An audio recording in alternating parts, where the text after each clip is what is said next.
Okay, good day. Meron kaming isi-share sa inyo. Meron kaming kino-convert dito na rep. Ang problema namin dito, 110. So, yung board na yung IPM driver o yung compressor driver na board natin, nasunog na siya. Ayan o. So, pumutok. Sunog na siya o. Ayan. So, ginawa natin, wala akong na-order. So, ang available na board ay 220 volts. Yan. Kung parehas siya, may pinagkaiba lang siya doon sa connector. And 220 to, ito 110. So, yung rep natin, 110 din. May transformer na tayo. Gagawin natin kasi ito na converted to 220 volts. Para hindi na nagkakaproblema. Kasi ang issue niya lagi is na isasaksak sa 220. So ngayon, ang puzzle sa atin ngayon, paano natin paandarin to? 110 yung heater, 110 yung mga fan motor, 110 yung solenoid. Then, itong pinaka-driver naman na gagamitin natin is yung 220 volts. So hindi na, medyo mahirap i-convert. So, gagamit tayo ng transformer dito para converted na siya. So, i-explain natin sa inyo. Then, pag-aaralan muna natin bago tayo mag-proceed doon sa conversion. So, ituturo ko sa inyo. Step by step.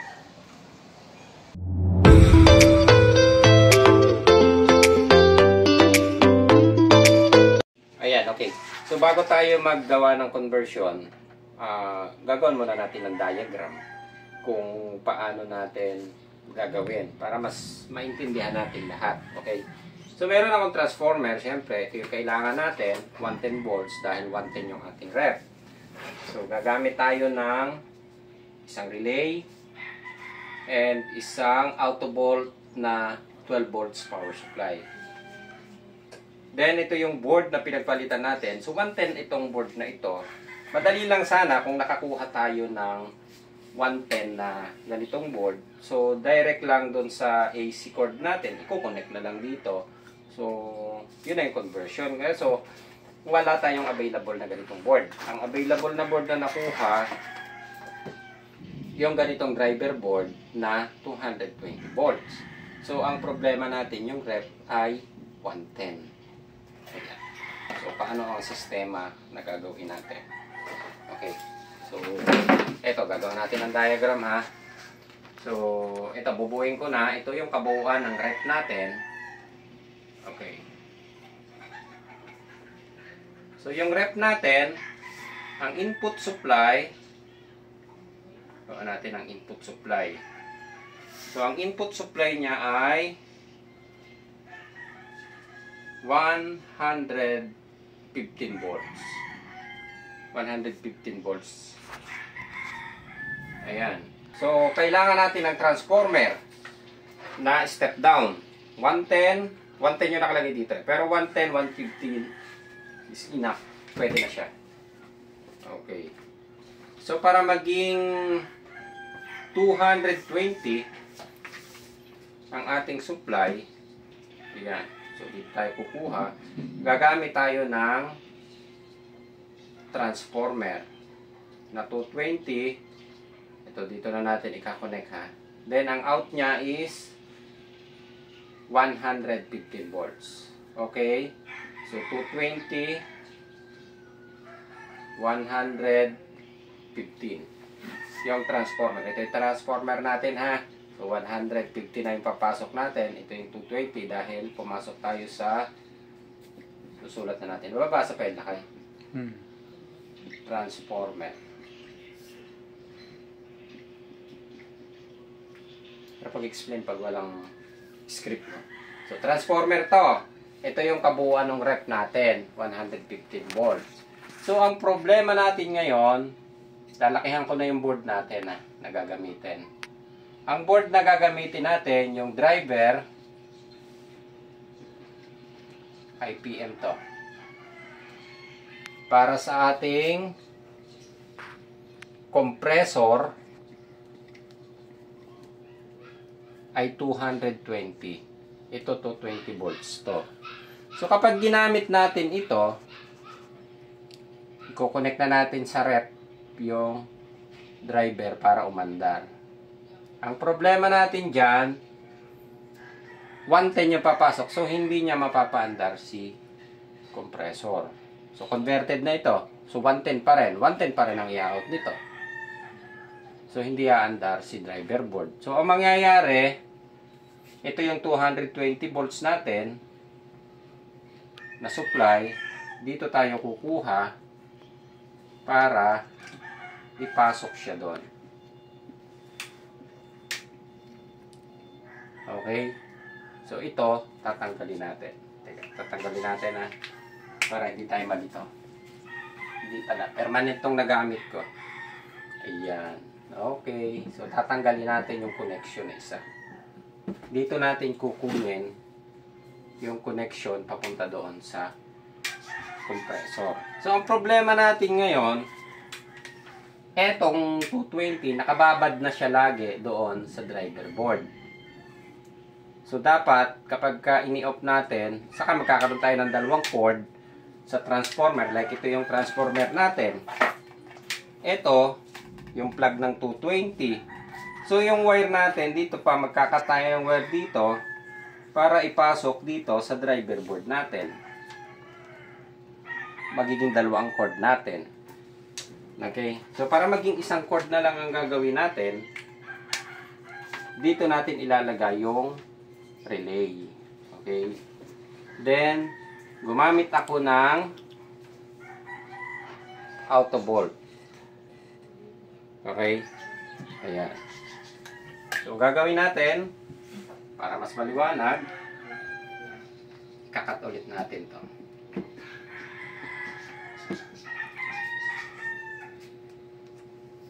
Yan.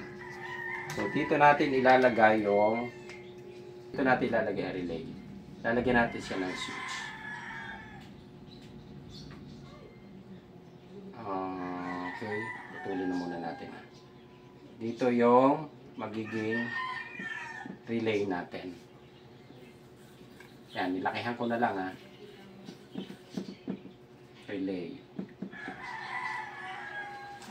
Ayan. So, ang cord natin, magkasama na siya doon. Itong transformer kasi ipapasok naman sa loob yan. So, maitatago. Isang cord pa rin lang ang ilalabas natin. Like, for example, ito yung cord na gagamitin natin.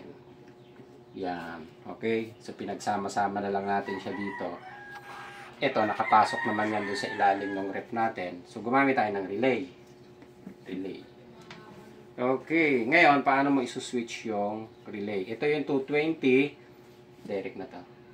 Kapag nag-switch yung relay, magkakasupply ito. Ngayon, paano isuswitch yung relay? So, yung relay na gagamitin natin is 12 volts. Okay? Saan tayo ngayon kukuha ng 12 volts? So, ito yon. Meron tayong auto voltage na power supply. Ordinary power supply, 12 volts lang to. Ayan. So, ang input, pwedeng 110, pwedeng 220, ang i-out niya is 12 volts pa rin. So, di ba meron tayong dapat na papasok doon sa IPM na galing doon mismo sa unit. Ito yan. Kaya lang 110. So, ito yung ating ilalagay na natin yung power natin. Power supply.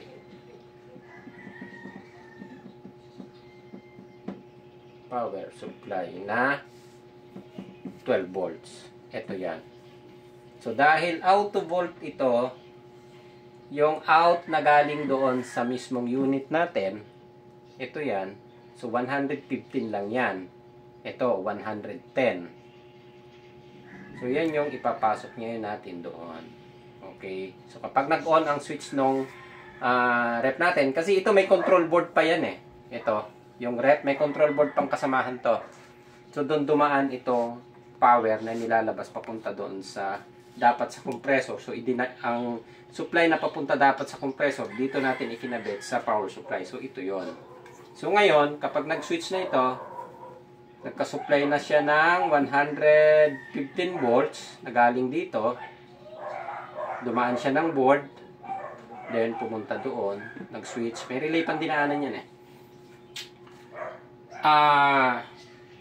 Magkakaroon na ito ng output supply na 12 volts. So, yun yung i-connect natin doon.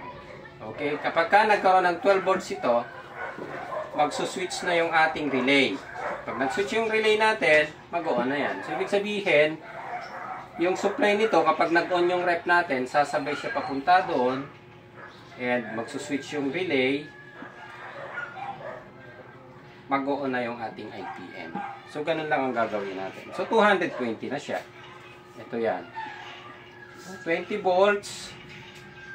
Nagkaroon lang sa yun ng parang pinaka-junction dito para doon sa ating relay at saka papunta doon sa transformer. So, ipapasok natin sa ilalim ng rep to. So, ang lalabas, itong cord lang mismo. Ayan. So, ang papasok dito ay 115. Ang papasok dito ay 220. So, kapag nag-switch ang relay, ang papasok dito ay 220. So, ganun din yung scenario. Idinaan lang natin sa relay na yung dapat ilalabas nito na papasok doon sa compressor natin o papasok doon sa driver board natin is 110 na nilagyan natin ito na power supply na auto volt. So, magiging 12. Ito yung magsuswitch doon. Kapag ka nagkaroon ng supplyan, magkakaroon ng 12, magsuswitch yung relay, ayun, mayroon na siya. So, okay na yung supply natin. Aandar na siya. Converted na. So, mababawasan na yung load natin. Kasi ang nakalagay doon ay 7.10 ampere. Then, itong pinaka-compressor natin, so sabihin natin ito ay, yung kabuuan niya, 7.10 amp. Kabuuan ito. Maximum to, maximum. Nung rep natin. Maximum. So, medyo, mapapasin nyo, medyo maliit na yung ginamit nating transformer. Okay? Nasa 500 watts yata ito. O 500 watts na lang. So, ang nabawas natin, etong computation na nakalagay doon is parang pumapatak siya na 3.3 ampere ang driver board at saka compressor. So, maximum 3.3. So, ngayon, ang mangyayari, yung 7.10 ampere minus yung 3.3 ampere. Okay? Ilan? So, yun na lang yung kakaining ampere nito. So, ito kasing nasa baba, nakahiwalay na. Direct na siya sa 220. So, hindi na siya nakasakay doon sa transformer natin. Ang sumakay na lang dito, yung 12 volts power supply. So, bumaba na. Medyo magulo ang drawing natin, pero kung sinundan nyo isa-isa, no, parang daan na magulo. Ayan. So, ayan. So, simple lang. Sundan nyo na lang para gagawin naman natin ngayon ng actual doon. Kung successful yung ginawa nating plano or diagram. Okay? Ulitin lang natin. 220 volts. Pumasok sa transformer. Naglabas ng 115 or 110. Ito na yung papasok sa rep. Aandar yung rep. Pero ang driver board is hindi connected. So, ang ginawa natin, kinuha natin sa 220, ipinasok natin sa relay. Ito na yung magiging supply ng IPM driver board galing dito. Okay, so yung supply na dapat papunta sa compressor, ang ginamit natin ay supply na 12 volts, papasok doon sa relay para i-switch niya yung relay para mag-supply ito. Okay na, maliwanag na. Okay? Ayun, so lalabas tayo at gagawin natin ng actual yung i-drawing natin ngayon. Okay. Okay, so ito yung malinaw na diagram na dinrawing ko. Ayan. So ito yung susundan natin. Medyo magulo yung pagkaka-explain ko kanina. So ito yung susundan natin. So ito yung magiging plug natin na 220 volts.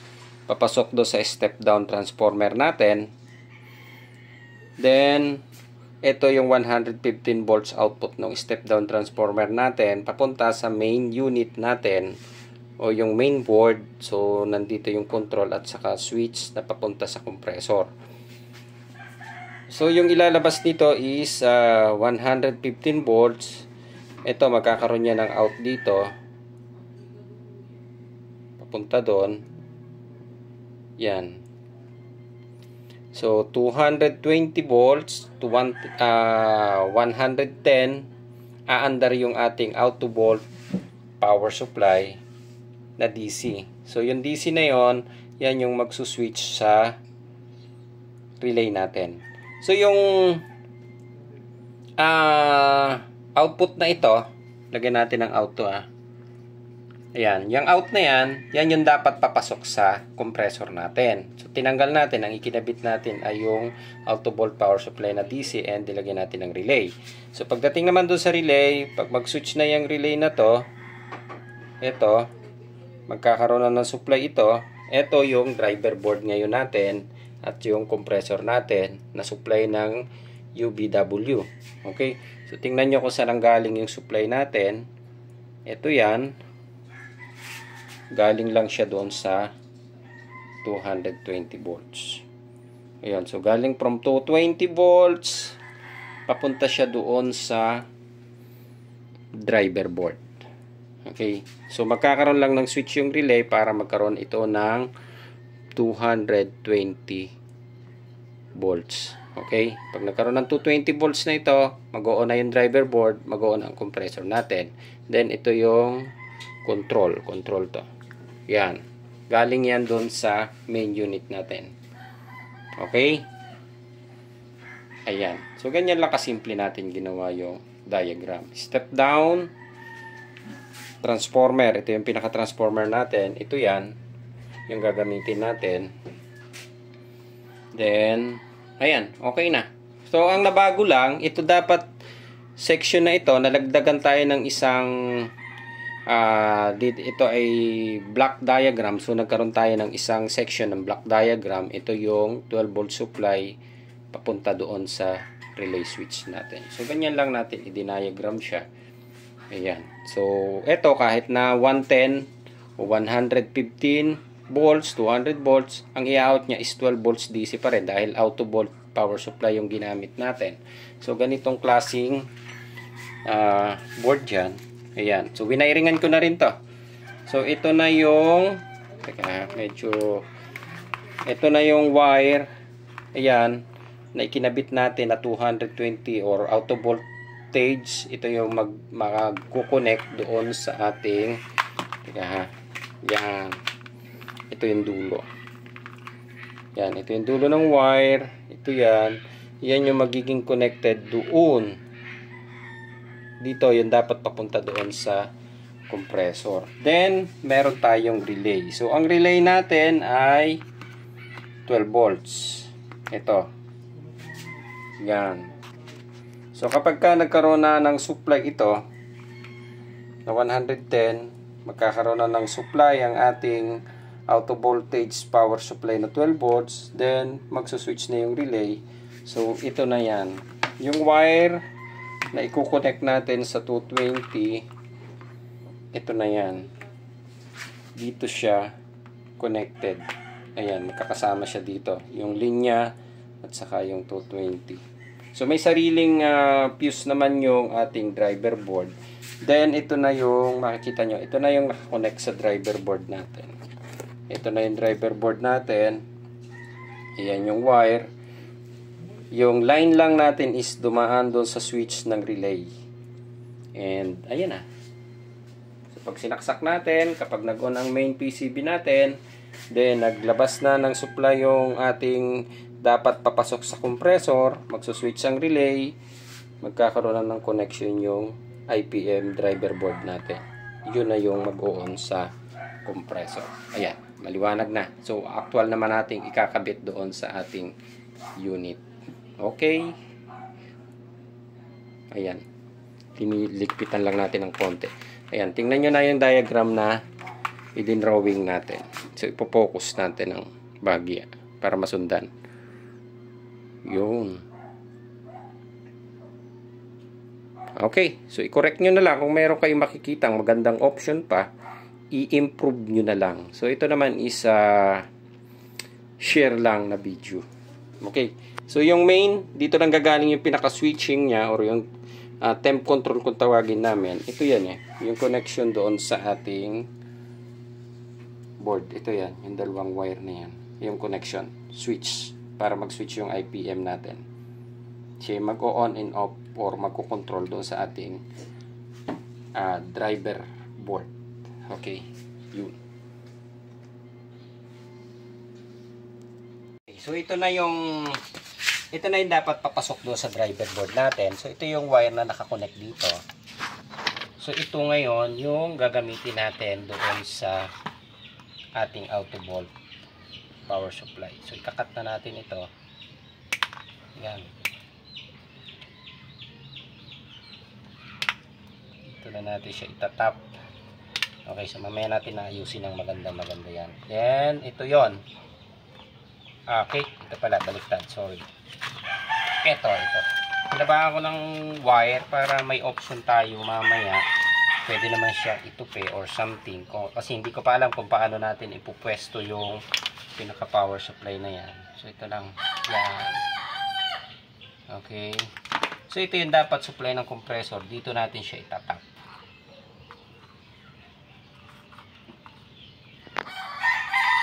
Ayan. So connected na siya. Ito nilagay. Yan. So, titape natin.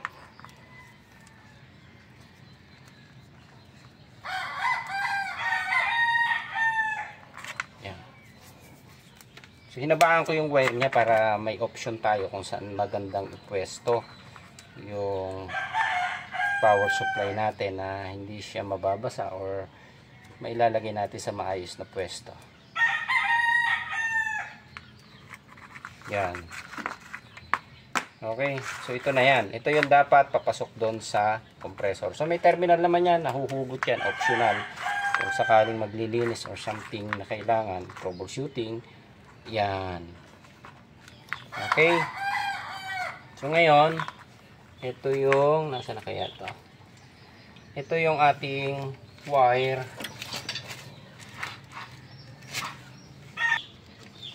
Ito. Cut na natin yung plug. Ito yung plug, pinutol ko. Yan. Tapos, ito naman yung ipapalit natin. So, pwede ito na yung magiging plug niya. Kaya lang, mas maganda kung ganitong klase yung plug, no? So, puputulin na natin siya dito. Yan. Then, idudugtong natin. Itong wire. Ayan. Then, itong isang 220. Ito yan. Ito, 220 yan. So, pagsasama-samahin natin siya dito sa plug. Tsaka ito. Tapos, dito. Tsaka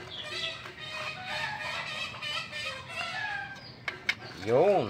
O, diba? Ganun lang kasimple natin ginawa. So, kailangan natin para hindi siya mabunot. So, dapat pala merong siguro i-improve ko ito sa susunod. Lalagyan ko siya ng terminal. So, susunod, ayusin pa natin siguro ng mas maganda. I-improve natin.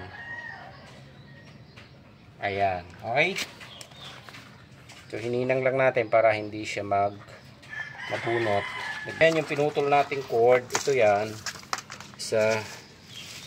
Yan na yung isasaksak natin dito. Yan. Sa transformer. Then, yung pinakadulo,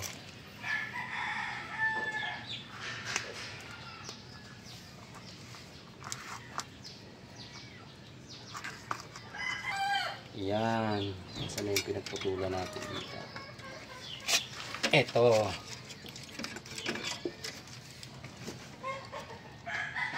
Kalasin muna natin. Ayan. Okay. So, kakalasin ko muna siya para mas madaling kumiglas. Ayan. So, pinalit ko lang naman yung cord eh.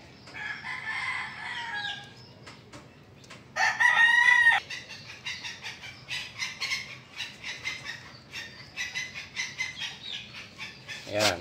Inangan lang ulit natin. Tapos saka natin lalagyan ng tape.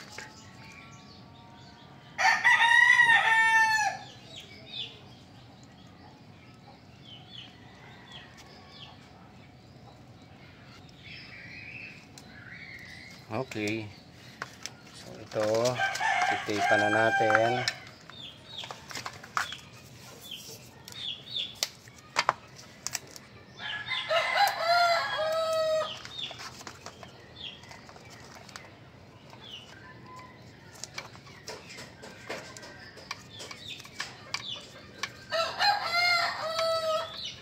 Ayan. Okay. So, ipa-plug na natin siya. Ito, naka-plug na to. Ito na to isa.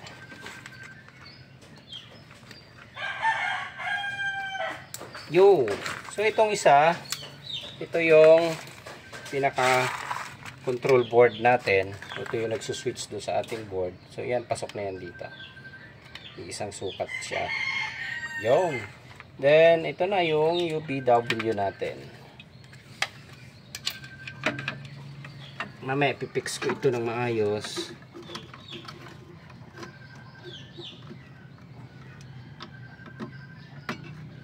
Yun. Okay. So connected na. Double check lang natin. Relay. Ito yan. Galing sa 220.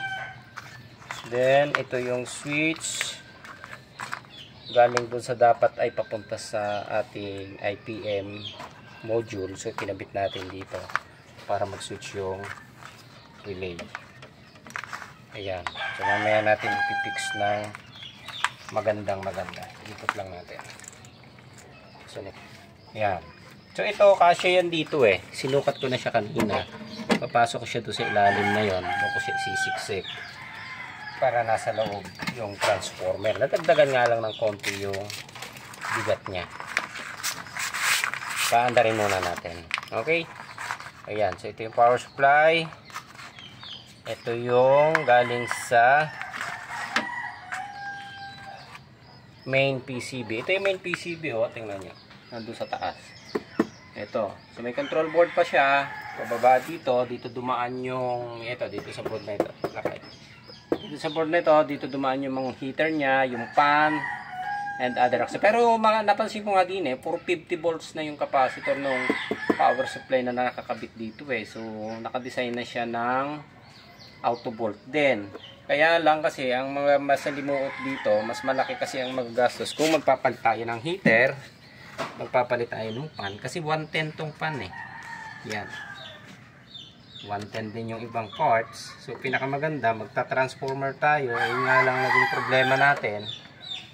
Sira yung driver board na 220 na yung available. Wala tayong makuhang 110 na driver board. So, ganito na lang ang ginawa natin. Nagkaroon lang tayo ng additional spare parts na ganito. Wala naman yata tayong supply na dyan, oh. Pagdating natin. Oh! Double check natin. Transformer. Ito na yan.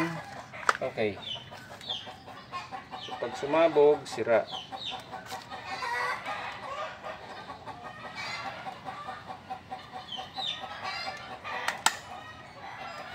Yun.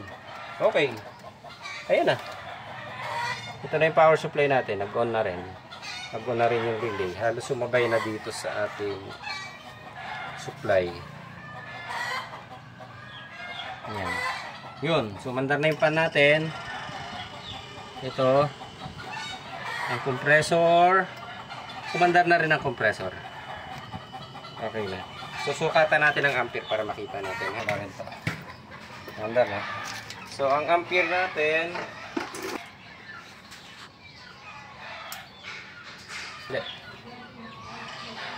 Yun. Okay. So, yun yung power supply natin. So, 110 lang pumasok lang dito.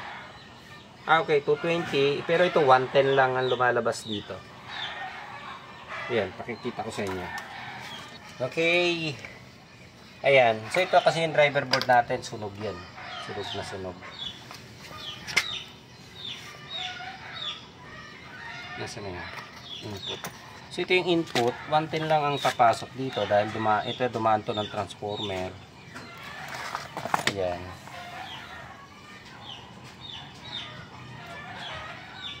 Yan. 119. So, step down natin, 119 yung nakuha natin. Ayan.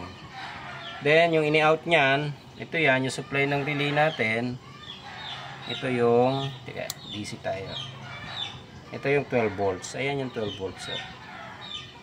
Okay. So, yung switching naman, doon na yan. Then, itong isa, ito yung ginagano ko sa inyo na pumasok dito is 220 na. Punta sa driver board. Ayan o. 235 volts. Okay. Ayan. Maandar na yung ating unit. Ang ampere natin ay 1 ampere lang siya. Yun. So, lumalamig na to. Mainit na dito eh. So, lalamig na ang loob niya. Ayan. So, ganun lang ang ginawa natin. So, ang gagawin na lang natin, eto, ipapabricate na lang natin. Itong transformer, pasok yan dito. Kaya iniangat ko na ng bahagya itong tubo na ito. Papasok siya dito. Then, ito okay na naman. Ito, lalagyan na lang natin ng cover o balot na kung ano yung pupwede. And siguro baka ituturnilyo ko din eh. So yun na lang. At least nakita nyo kung paano natin ginawa.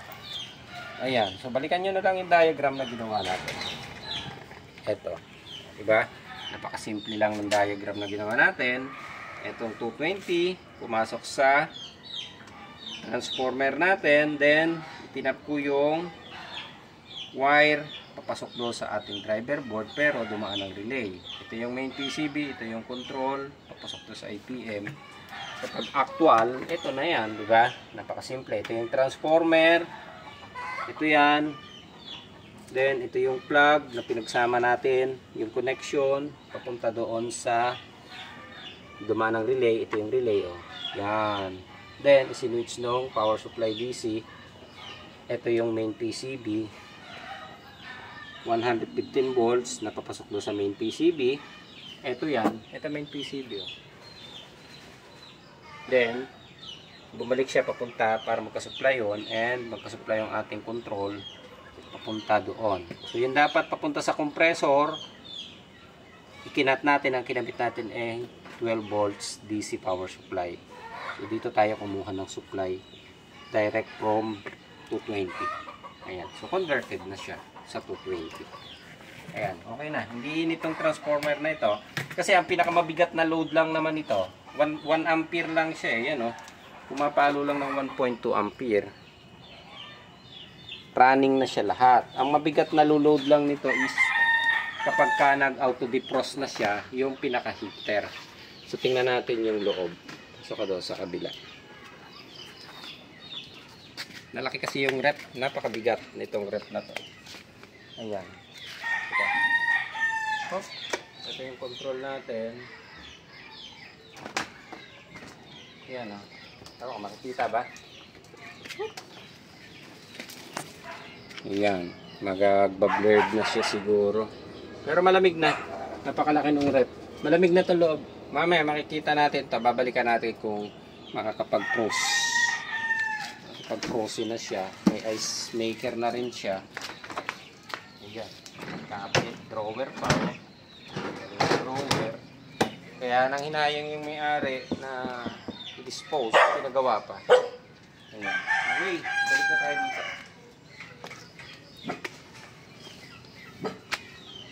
Ayan na. Okay, so ito na yung finished product natin. I-fix na lang to. Ang importante, naintindihan natin kung paano natin ginawa. No? So yung pag-fix dito, napakasimple na lang yan. Papasok na lang, then ito gagawin na maayos para hindi siya nakasagabal. Ayan, kaya medyo hinabahan ko yung mga wire ko para kahit saan ko ipwesto is pwede. So ito na yung finished product na ginawa natin. Yung transformer dito ko nilagay. Maandar na rin to. Ayan. So pinwesto ko siya dyan. Then ito, ayan, yung wire. Ito, dito ko pinasok sa loob nito. Yun. So napakinabangan ko pa yung pinaglagyan nung drill, pambutas. Yan, dito yung nakalagay. So ayun. So pwede na, okay na. Lalagyan ko na lang ng tape na lang siguro to para hindi bumukas. So ha, ganun na lang. At tinape ko na lang siya para ito na yung lalagyan ng ating relay at saka yung 12 volts power supply natin. Okay. So, nilagyan ko lang ng tape para hindi siya pasukin ng tubig o magkaroon ng moisture. Okay na. Ayan. So, madali na nating pwesto yan. Kahit saan. Pwede na. Dini o doon. Abot na siya. O, di ba? Okay na. O, yan na yung finished product natin. Pangit, no? Pero, pwede na pagtsagaan. Pasok na rin din. O, yun. Yan na.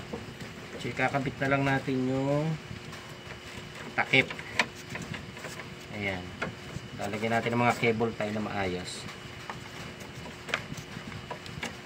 Okay, tapos to i-tip natin doon sa ibabaw. Ayan na, umaandar na siya. Working na yan. Okay, ayos na. Ayos!